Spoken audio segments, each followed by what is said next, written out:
दोस्तों, महात्मा गौतम बुद्ध महान थे। वो बहुत दयालु व्यक्ति थे। वो अपनी दया, अपनी करुणा, अपना प्यार और अपना ज्ञान सभी मनुष्य में बांटने में यकीन रखते थे और यही शिक्षा वो अपने सभी शिष्यों को दिया भी करते थे। वैसे तो महात्मा गौतम बुद्ध के हजारों शिष्य थे, लेकिन जब उनका कोई भी शिष्य बुद्धत्व को प्राप्त कर लेता तो गौतम बुद्ध उसे किसी एक दिशा में भेजते और उस शिष्य से कहते थे कि तुम वहां जाकर वहां के लोगों में अपने ज्ञान को बांटो, उन लोगों को जागरूक करो, लोगों को धर्म और ज्ञान के बारे में बताओ, उन लोगों की समस्याओं का समाधान करो, उनके अज्ञान को दूर करो। तुमने जो भी सीखा है, जो भी अनुभव किया है, वही उन्हें भी सिखाओ। लेकिन महात्मा बुद्ध के इतने शिष्यों में से एक शिष्य ऐसा भी था जो कई सालों से गौतम बुद्ध के साथ रह रहा था। उस शिष्य को ऐसे लग रहा था कि मुझे भी बुद्धत्व प्राप्त हो चुका है, अब मुझे भी किसी दिशा की तरफ जाना चाहिए। मैं भी अपना ज्ञान लोगों तक पहुंचाऊंगा और लोगों को जागरूक करूंगा। फिर वो शिष्य एक दिन महात्मा गौतम बुद्ध के पास आया और उनसे कहा कि हे बुद्ध, मुझे आपके पास शिक्षा ग्रहण करते हुए लगभग 6 साल हो चुके हैं। मैं इतने सालों से आपके साथ हूँ। आपने मुझे जो भी ज्ञान दिया है, जो भी आपने मुझे सिखाया है, वो सब कुछ मुझे अच्छी तरीके से याद है। मेरे बाद यहाँ पर आपके पास बहुत सारे शिष्य आए और आपने उनको किसी न किसी दिशा में ज्ञान का प्रचार करने के लिए भेज दिया, लेकिन आज तक आपने मुझे किसी भी दिशा की तरफ ज्ञान का प्रचार करने नहीं भेजा। क्यों गुरुदेव? क्या गुरुदेव मुझसे कोई गलती हो गई है, या मुझ में कोई कमी है, या फिर कहीं आपको ये तो नहीं लगता कि मुझे बुद्धत्व प्राप्त नहीं हुआ है? उस शिष्य की ये बातें सुनकर गौतम बुद्ध मुस्कुराते हैं और फिर उस शिष्य से कहते हैं कि मेरे प्यारे शिष्य, तुम्हें बुद्धत्व प्राप्त हुआ है या नहीं हुआ है, ये तो मैं नहीं जानता, ये तो तुम्हें ही पता लगाना होगा। महात्मा बुद्ध की ये बात सुनकर वो शिष्य बोलता है कि हे गुरुदेव, आपने इन 6 सालों में जो कुछ भी मुझे सिखाया है, जो कुछ भी मुझे दिया है, जितना मुझे सिखाया गया है, वो सब कुछ मुझे मुँह जुबानी याद है।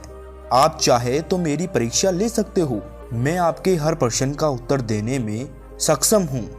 मैं बस इतना सा चाहता हूँ कि गुरुदेव, आप मुझे एक मौका अवश्य दे, मेरे ऊपर यकीन रखे, मेरा विश्वास करे, ताकि मैं भी और शिष्यों की तरह किसी दिशा में जाकर लोगों को जागरूक कर सकूं और आपके सिखाए ज्ञान को लोगों तक पहुंचा सकूं, उनका मार्गदर्शन कर सकूं, उनकी समस्याओं का समाधान कर सकूं। अपने शिष्य की बातों का जवाब देते हुए महात्मा बुद्ध ने कहा कि ज्ञान की बातें याद रखने से कुछ नहीं होता, इन्हें अपने जीवन के आचरण में उतारना भी जरूरी है, क्योंकि जब तक तुम खुद उन बातों को नहीं अपनाओगे, तब तक तुम किसी और से ये नहीं कह सकते कि वो भी इन बातों को अपना ले। अगर तुम ऐसा करोगे तो लोग तुम्हें मूर्ख समझेंगे और तुम्हारी बातों पर यकीन करने की बजाय वो तुम्हें गालियां देंगे, तुम्हें अपशब्द कहेंगे, बेवजह की बातें सुनाएंगे। गुरुदेव की बातें सुनकर वो शिष्य बोलता है कि हे गुरुदेव, चाहे कुछ भी हो, मुझे आप एक मौका अवश्य दें, जिससे कि मैं भी अपनी ख्याति को फैला सकूं, लोगों को अपना ज्ञान बांट सकूं। आप मेरे ऊपर भरोसा करके तो देखिए, मैं किसी को भी अपने ज्ञान से प्रभावित कर सकता हूं। मैं लोगों को खूब ज्ञान दूंगा, उनके मन को ज्ञान से भर दूंगा, जिससे उनके जीवन में सुख, शांति और आनंद का संचार होगा और वो अपना बचा हुआ जीवन शांतिपूर्वक और सुख से व्यतीत कर सकेंगे। शिष्य की सारी बातें सुनकर महात्मा बुद्ध बोले, मेरे प्यारे शिष्य, तुम अभी इन सब के लिए तैयार नहीं हो। जब मुझे लगेगा कि तुम इन सब के लिए तैयार हो, तो मैं खुद ही तुम्हें किसी मार्ग पर, किसी दिशा में भेज दूंगा। महात्मा बुद्ध की ऐसी बात सुनकर वो शिष्य उनसे कहता है, हे गुरुदेव, क्या आपने मुझे इतने वर्षों में इतना भी ज्ञान नहीं दिया है कि मैं उस ज्ञान से लोगों को प्रभावित कर सकूं? क्या आपको मेरे ऊपर थोड़ा सा भी यकीन नहीं है? क्या आप मेरे ऊपर बिल्कुल भी विश्वास नहीं करते? गुरुदेव, इन वर्षों में मैंने आपसे बहुत कुछ सीखा है, बहुत सारा ज्ञान अर्जित किया है। आप मुझे मेरे ज्ञान को सिद्ध करने का बस एक मौका दीजिए। महात्मा बुद्ध सब कुछ जानते हुए भी उन्होंने अपने शिष्य को एक मौका दे दिया। वो अपने शिष्य से कहते हैं कि अच्छा ठीक है, कल तुम पूर्व दिशा की तरफ जाना। तुम्हें कुछ दूर आगे जाने के बाद एक गांव मिलेगा। तुम्हें उस गांव से भिक्षा मांग कर लानी है और वहां पर रहने वाले सभी ग्रामवासियों की अपने ज्ञान से सहायता करनी है, उनकी समस्याओं का समाधान करना है और वहां से आने के बाद मुझे सारी बात बतानी है कि कैसे किस प्रकार तुमने उन लोगों की मदद की। फिर महात्मा बुद्ध ने आगे अपने शिष्य से कहा कि कल सुबह सुबह ही तुम उस गांव के लिए निकल जाना। महात्मा गौतम बुद्ध की ये बात सुनकर वो शिष्य बहुत प्रसन्न हो जाता है, मानो जैसे उसकी खुशी का तो कोई ठिकाना था ही नहीं। उसने महात्मा गौतम बुद्ध को प्रणाम किया और आज्ञा ली और अपनी कुटिया की तरफ चला गया। वो शिष्य बहुत ज़्यादा प्रसन्न था। प्रशंसा के कारण उसे रात भर नींद नहीं आती है। वो सुबह होने का इंतजार करने लगा कि कब जल्दी से सुबह होगी। वो पूरी रात अपने ज्ञान को इकट्ठा करता रहा, समेटता रहा। वो मन ही मन ये सोच रहा था कि कल मैं अपने ज्ञान की ऐसी अमिट छाप छोड़ूंगा, ऐसी ऐसी ज्ञान की बातें बताऊंगा कि वहाँ के लोग मेरे से प्रभावित हो जाएंगे और साथ ही गौतम बुद्ध भी मेरे से प्रभावित हो जाएंगे और फिर मेरे ऊपर किए गए भरोसे पर उन्हें बहुत गर्व होगा। बस ये सोच सोचकर वो बहुत ज़्यादा उत्साहित हो रहा था। उसकी रात तो कट ही नहीं रही थी, लेकिन फिर भी उसने जैसे तैसे रात को काट ही लिया। फिर सुबह होते ही प्रातःकाल जल्दी ही वो गौतम बुद्ध के पास आया और उनको प्रणाम किया और फिर उनसे आशीर्वाद लेकर पूर्व दिशा की ओर उस गांव के लिए निकल पड़ा। वो शिष्य उस गांव में पहुंच गया। जब वो शिष्य गांव के भीतर घुसा तो किसी ने उसका आदर नहीं किया। जब उसने उस गांव वालों से भिक्षा मांगी तो उन्होंने उसे भिक्षा भी नहीं दी। उन गांव वालों ने उस शिष्य के साथ अभद्र व्यवहार किया। पूरे गांव के अंदर उस शिष्य को एक भी व्यक्ति ने भिक्षा नहीं दी। पूरे गांव के अंदर सिर्फ एक व्यक्ति ने उसे भिक्षा दी थी और उस व्यक्ति ने भी उसे भिक्षा फेंक कर दी। उस शिष्य को उसके साथ ऐसे किए गए व्यवहार पर बहुत क्रोध आया। उसने वो शिक्षा ग्रहण भी नहीं की। उन गांव वालों ने उसके साथ बहुत ही बुरा व्यवहार किया। शिष्य मन ही मन सोच रहा था कि ये गुरुदेव ने मुझे ऐसी कैसी जगह भेज दिया, इन लोगों को तो बात भी करनी नहीं आती। जैसे तैसे करके वो शिष्य पूरा दिन उस गांव में व्यतीत करता है और धीरे धीरे शाम का वक्त हो गया। फिर वो शिष्य वापस गौतम बुद्ध के पास जा पहुंचा। जब वो शिष्य आश्रम पहुंचा तो महात्मा गौतम बुद्ध ने उस शिष्य के माथे पर चोट देखी और उस चोट से खून बह रहा था। फिर महात्मा गौतम बुद्ध ने अपने शिष्य को बिठाया और उसके घाव पर मरहम लगाए। फिर गौतम बुद्ध ने अपने शिष्य से पूछा कि तुम्हें ये चोट कैसे लगी, मुझे बताओ।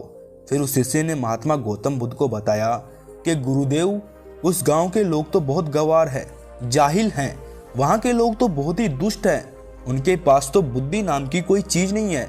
उन लोगों को किसी भी चीज़ का कोई ज्ञान नहीं है। मैं तो बस वहाँ भिक्षा लेने गया था। मैंने उन लोगों से सिर्फ भिक्षा मांगी थी, पर किसी ने भी मुझे भिक्षा नहीं दी। सब मुझे गालियाँ दे रहे थे, मुझे भला बुरा कह रहे थे। एक व्यक्ति ने मुझे भिक्षा भी दी, पर उसने भी भिक्षा मेरे हाथ में नहीं दी, बल्कि उसे जमीन पर फेंक कर दिया और मेरे से कहा कि इसे उठा लो, ये तुम्हारा ही है।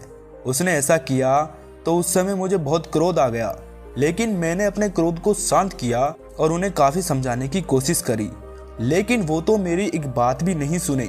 उन्हें तो थोड़ी सी भी बुद्धि नहीं है। जब मैंने उनको समझाना चाहा, ज्ञान देना चाहा, तो वो ज्ञान सीखने की बजाय मेरे साथ हाथापाई करने लगे, मुझे गांव से भगाने लगे। मुझे वहां से भगाने के लिए उन लोगों ने मेरे ऊपर पत्थर से वार किए।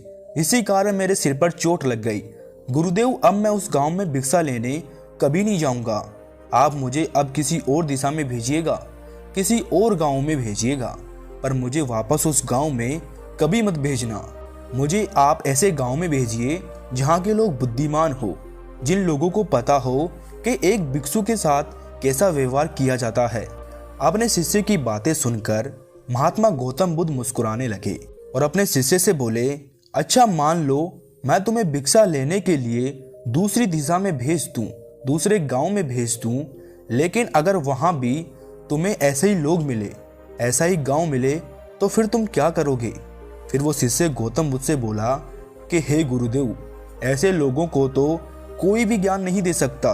वे लोग अज्ञानी हैं, उनको जरा भी ज्ञान नहीं है। ऐसे लोगों को कौन ज्ञान दे सकता है? ऐसे लोगों को अपना समय देना मतलब अपना समय बर्बाद करना है। मैं ऐसे लोगों के पीछे अपना समय बर्बाद नहीं कर सकता। मैं अपने ज्ञान को ऐसे लोगों को कभी नहीं दे सकता। फिर महात्मा बुद्ध ने अपने शिष्य की सारी बात सुनकर उससे कहा कि मेरे प्यारे शिष्य, वो लोग अज्ञानी नहीं हैं। उन लोगों के पास तो ज्ञान का भंडार है, परंतु उनकी समस्या ये है कि वो ज्ञान उनका खुद का है। और यदि तुम दूसरों को अपने ज्ञान से ठेस पहुंचाओगे, तो अपने ज्ञान से उन्हें तकलीफ दोगे, तो ऐसे कैसे हो सकता है कि वो लोग तुम्हें कुछ भी ना कहे? ऐसा तो हो ही नहीं सकता। ऐसे लोग तुम्हें हर जगह मिलेंगे। तुम चाहे कहीं भी चले जाओ, देश के किसी भी कोने में चले जाओ, तुम चाहे उत्तर में जाओ या फिर पूर्व में जाओ, दक्षिण में जाओ या फिर पश्चिम में जाओ, तुम्हें हर तरफ चारों दिशाओं में ऐसे ही लोग मिलेंगे। तब तुम भला किसे ज्ञान बांटोगे? फिर तुम अपने ज्ञान से उनका भला कैसे करोगे? फिर महात्मा बुद्ध ने अपने शिष्य से कहा कि अच्छा ठीक है, तुम आज आराम कर लो और कल शाम को तुम मेरे पास आ जाना। वो शिष्य महात्मा बुद्ध को प्रणाम करता है और अपनी कुटिया की तरफ चला जाता है और जाकर आराम करता है। दूसरे दिन महात्मा गौतम बुद्ध की आज्ञा के अनुसार शाम को वो उनके पास आता है। वहां जाकर वो देखता है कि महात्मा गौतम बुद्ध के पास पहले से ही उनका एक शिष्य वहां उनके पास खड़ा है और उस शिष्य के हाथों में चोट लगी हुई है। महात्मा गौतम बुद्ध ने उस शिष्य के हाथों पर मरहम लगाया और उसकी पट्टी की। फिर गौतम बुद्ध ने उस शिष्य से पूछा कि तुम्हें ये चोट कैसे लगी? गौतम बुद्ध की बात सुनकर वो शिष्य कहता है कि हे गुरुदेव, जिस गांव की तरफ आपने मुझे जाने के लिए बोला था, मैं उसी गांव में गया था और वहीं पर मुझे ये चोट लगी। फिर महात्मा बुद्ध ने अपने शिष्य से पूछा कि ऐसा क्या हुआ था वहां पर जो तुम्हें ये चोट लग गई, जरा तुम मुझे भी बताओ। फिर वो शिष्य गौतम बुद्ध से कहता है कि हे गुरुदेव, जब मैं वहां उस गांव में गया और मैंने लोगों से भिक्षा मांगनी शुरू की, तो किसी ने भी मुझे भिक्षा नहीं दी, बल्कि लोगों ने मुझे गालियां, तिरस्कार और अपशब्द ही कहे। लेकिन उस गांव में एक दयालु व्यक्ति था जिसने उस पूरे गांव में मुझे भिक्षा दी थी। उसने वो भिक्षा मुझे जमीन पर फेंक कर दी और मैंने उस भिक्षा को उठाकर अपने दान पात्र में रख लिया और उस युवक को कल्याण का आशीर्वाद भी दे दिया। जब मैंने उस व्यक्ति को कल्याण का आशीर्वाद दिया तो उस व्यक्ति ने मुझसे कहा कि आप बड़े अजीब हो, मैंने आपका अपमान किया है, आपका तिरस्कार किया है, आपको गालियां दी है, फिर भी आप मुझे कल्याण का आशीर्वाद दे रहे हो। फिर मैंने उस व्यक्ति से कहा कि आप बड़े दानी हो, आपने मुझे दान दिया और इसीलिए मैंने आपको कल्याण का आशीर्वाद दिया। और फिर जैसे ही मैं वहाँ से आगे बढ़ा तो बाकी के लोगों ने भी मुझे वहाँ से जाने के लिए कहा। वे लोग मुझे भला बुरा कह रहे थे, मुझे मारने की कोशिश भी कर रहे थे और कुछ लोगों ने तो मुझ पर पत्थर फेंककर वार भी किया, जिस वजह से मुझे ये चोट लग गई। और फिर जब मैं उस गांव से वापस आश्रम की तरफ लौट रहा था, तभी मेरी नज़र रास्ते में एक बूढ़े आदमी पर पड़ी। वो आदमी अपने बीमार बच्चे की बीमारी को लेकर बहुत चिंतित था। ये देखकर मैं तुरंत जंगल की तरफ मुड़ गया। फिर जंगल से मैंने कुछ जड़ी बूटियाँ लाई और फिर उस बच्चे को लगाने की कोशिश की, लेकिन वहाँ लोग मुझे उस जड़ी बूटी को उस बच्चे पर लगाने ही नहीं दे रहे थे। फिर मैंने उनसे काफ़ी विनती की, उनके हाथ जोड़े और कहा कि मुझे इस बच्चे का इलाज करने की इजाज़त दो। इसके बाद आप लोग मुझे जैसा कहोगे मैं वैसा करूँगा। अगर आप लोग ये चाहते हो कि मैं यहाँ से चला जाऊँ और कभी वापस ना आऊँ, तो भी मैं वैसा करूँगा, लेकिन एक बार मुझे उस बीमार बच्चे की मदद करने दीजिए, उसे जड़ी बूटी पिलाने दीजिए। फिर उसके बाद उस व्यक्ति ने, जिसने मुझे दान दिया था, उसने गांव वालों को समझाया और फिर गांव वाले भी उस व्यक्ति की बात समझ गए। फिर उन गांव वालों ने मुझे उस बच्चे को जड़ी बूटी पिलाने दी और फिर थोड़ी देर बाद वो बच्चा पूरी तरह से ठीक हो गया, स्वस्थ हो गया। और फिर उन सभी गांव वालों ने मेरे से किए गए गलत व्यवहार के लिए मुझसे क्षमा मांगी और मुझे धन्यवाद भी दिया। और फिर मैंने वहाँ से विदा ली और आश्रम की तरफ चला आया। लेकिन गुरुदेव, मेरी आपसे एक विनती है। उस गांव के लोग बहुत ही भोले हैं, बहुत ही सीधे हैं।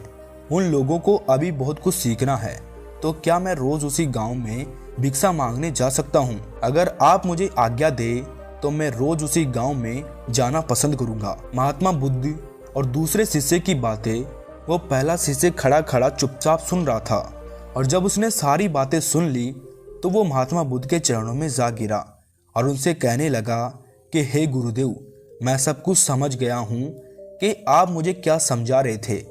आप सही कह रहे थे कि मैं अभी उस लायक हूँ ही नहीं कि मैं लोगों को ज्ञान बांट सकूं, लोगों को राह दिखा सकूं, लोगों को सुख और शांति की प्राप्ति करवा सकूं। शिष्य की सारी बातें सुनकर महात्मा गौतम बुद्ध ने कहा कि हम जैसे भीतर होते हैं ठीक वैसे ही लोग हमें बाहर भी दिखाई देते हैं। जैसे हम हैं वैसे ही लोग हमें बाहर भी मिलेंगे। इसीलिए अगर तुम्हें किसी को बदलना है तो वो तुम खुद हो। सबसे पहले तुम अपने आप को बदलो। जब तक हम खुद को नहीं बदलेंगे तब तक हमें बाहर कोई परिवर्तन नजर नहीं आएगा और ना ही हम कुछ बदलाव पाएंगे। स्वयं में परिवर्तन लाना सबसे जरूरी है। कोई भी बात किसी और को बताने से पहले उसे स्वयं के आचरण में लाना बहुत जरूरी है। अगर तुम ऐसा नहीं करते हो तो तुम दूसरे लोगों के सामने हंसी का पात्र बन जाओगे। लोग आपको गलत नज़र से देखेंगे। महात्मा गौतम बुद्ध सही कहते हैं कि सबसे पहले हमें खुद कार्य को करके देखना चाहिए, उसके बाद ही हमें दूसरों को उस कार्य के बारे में बताना चाहिए। स्वयं महात्मा बुद्ध भी अपने जीवन में ऐसा ही करते थे। जब भी वो किसी बात को अच्छे से जान लेते थे, समझ लेते थे, उसे अपने जीवन में उपयोग कर लेते थे, तभी दूसरों को वो बात समझाया करते थे। और ऐसा करके आप हर बार किए गए कार्य को आसानी से दूसरों को बता सकते हो और उस कार्य में आई समस्याओं का हल भी कर सकते हो।